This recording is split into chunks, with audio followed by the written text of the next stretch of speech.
താണ്ട അട്ട പോന്നാ. അതിനിപ്പോ എന്ത്, ഈ ഭൂമി നിനക്ക് വന്ന് ജയിച്ചാൽ മതി. അല്ല നീറ്റ് പൊടിങ്ങ അതങ്ങ് പറഞ്ഞാ പോരെ. ഇനി ഇതിന് അട്ടയൊക്കെ എന്നാ ഇച്ചിരി ഉള്ളു.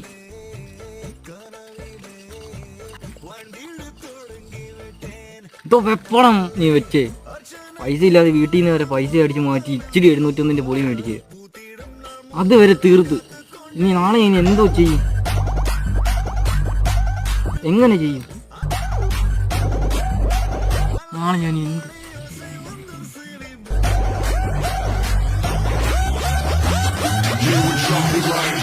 തൊലിക്കുന്നതായിരുന്നു. എന്നാ കേറ്റി ഞാൻ പോവുക.